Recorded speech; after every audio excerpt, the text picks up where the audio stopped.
Good evening সবাইকে। Good evening. আমরা এখন সন্ধ্যেবেলা বেরিয়ে পড়েছি। তো এখন সন্ধ্যেবেলা বেশ ওয়েদারটা ভালো, আর হচ্ছে কালকে যেহেতু বৃষ্টি হয়েছে তাই আজকে ঠান্ডা মতো ওয়েদার, খুব ভালো লাগছে ওয়েদারটা।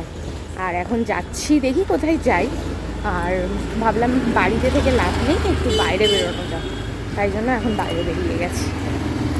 আর আজকে তো হচ্ছে বুদ্ধ পূর্ণিমা, তাই জন্য আজকে চাঁদটা এত সুন্দর উঠেছে, তোমাদের দেখাই, দেখতেই পাচ্ছ দূরে থেকে আসার সময় আমাকে বলছে যে জানো মা আজকের চাঁদটা বড় উঠেছে।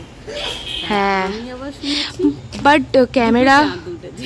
হ্যাঁ আমি বলছি বুদ্ধ পূর্ণিমা, মা শুনছে দুটো পূর্ণিমা। আর একটা কথা হচ্ছে ক্যামেরাতে জাস্টিস করা যাচ্ছে না যে কতটাই সুন্দর চাঁদটা। যাই দিক দিয়েই দেখি না কেন বোঝা যাবে না এখানে ভর্তি। হ্যাঁ, মনে হয় কেউ লাগিয়েছে জানো, ওই জন্য। তো আমরা যখনই এখান থেকে যাই, মা তোমাদের সাথে শেয়ার করতে চাই, রাতের বেলায় নয়, সেটা হচ্ছে দিনের বেলাতে। বাট রাতে বেরিয়েছি, তাও এখন একবার তোমাদেরকে দেখাবো, তোমরা কতটা দেখতে পাবেন জানি না। হ্যাঁ, তো এখন চলো দেখাই রাতের বেলাতেই। দাঁড়াও দেখাচ্ছি। এই দেখো, আমরা তো ভালোই বুঝতে পারছি ভর্তি আম হয়েছে। আমাদের বাড়িতে তো গাছ নেই, তাই লোকের বাড়ির গাছ দেখাচ্ছি। দারুণ লাগে তাই না? খুব সুন্দর লাগে, কিন্তু ওটা চোখে, হ্যাঁ ক্যামেরায় কতটা বোঝা যাবে এখন বোঝা যাচ্ছে, অল্প করে বোঝা যাচ্ছে। এই দূরে দেখো কত ভিড়, জানি না কিসের ভিড়, অনেক ভিড়। এমনি রাস্তায় বেরোতে ভালো লাগে, কিন্তু এত গাড়ি চলে খুব ইরিটেট করে দেয় জানো, পি প্যাঁ চারিদিক থেকে খালি দিতে থাকে। আমাদের কলকাতায় এইরকম গাড়ির আওয়াজ ভালো লাগে না, কিন্তু এমনি বেরোতে ভালো লাগে।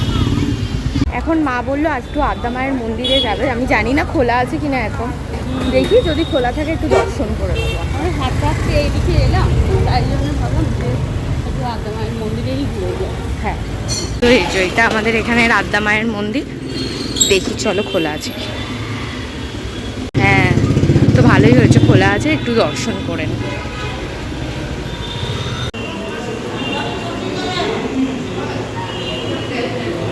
হ্যাঁ দেখিয়েছি।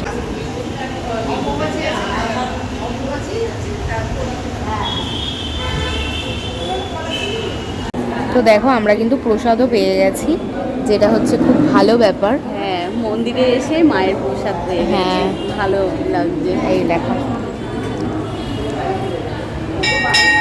এখানে দেখো কাগজ ফুলের গাছ, এটা অনেকই বড় গাছ, বাট এখানে ফুল কম ধরেছে কারণ এখন হয়তো সিজন শেষ, সেই জন্য। কিন্তু এখানে একটু একটু হয়ে আছে, তাই তোমাদের সাথে শেয়ার করলাম। তো চলো, আমাদের দর্শনও হয়ে গেছে, আর ভাগ্যবশত আমরা প্রসাদও পেয়ে গেছি। এখন হ্যাঁ, এখন আবার যাই, চলো বাইরে। এখানে মা শীতলার মন্দির, আর এখানে না খিচুড়ি দিচ্ছে, তো ভাবছি খাবো, আমার এরকম খুব ভালো লাগে। আর এখানে অনেক লাইন পড়েছে, চলো লাইন দিই, যদি ভাগ্যে থাকে পাবো। আমরা যখন বেহালে যাই রিক্সায় এরকম দেখি, এরকম প্রাইস হয়, বাট আজকে আমাদের ভাগ্যে যদি থাকে তাহলে পাবো।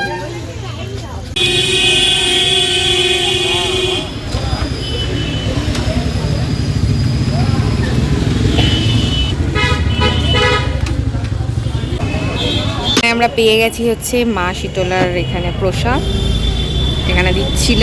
গরম আছে, অল্প অল্প করে, হ্যাঁ একটু একটু করে খেতে হবে। তো খিচুড়ি খাওয়া হয়ে গেছে, আর এখন আমরা আবার বাড়ির দিকে যাচ্ছি। এখন ভাবলাম বাড়ি যাওয়া যাক, বিকজ বাইরে প্রচণ্ড গরম লাগছে। বেরিয়ে তো ঠান্ডা ঠান্ডা লাগছিল, এখন গরম লাগছে। আবার গরম গরম খিচুড়ি খেয়েছি। হ্যাঁ, গরম গরম খিচুড়ি খাওয়া হয়েছে, ওই জন্য আরও বেশি গরম গরম লাগছে। হেঁটে হেঁটে যাচ্ছিলাম, এখানে একটা রোল চাউমিন সবের দোকান আছে, ভেবো না যে আমরা খাবো, আমরা এখানে মানে আমরা না, মা বসে পড়েছে এখানে। হ্যাঁ, আর তোমরা আওয়াজও পাবে এখানে টিং টিং করে, কারণ এখানে হচ্ছে রান্না। আমরা তো বাড়ির কাছাকাছি চলেই এসেছি রাস্তায়, কিন্তু এখানটা তো অন্ধকার।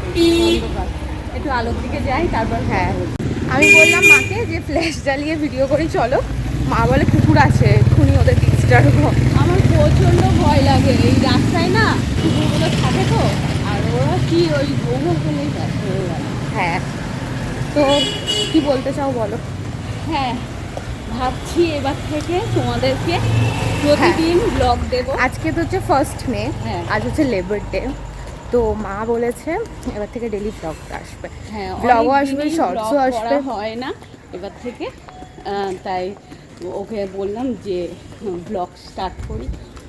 কেন দেখো, ব্লগ থেকেই শুরু করেছিলাম ভিডিওগুলো, আর এখন আমার ইচ্ছা হয় ব্লগ করতে। তোমরা কিন্তু দেখতে থাকো হুম। আর সাবস্ক্রাইব করে নিও।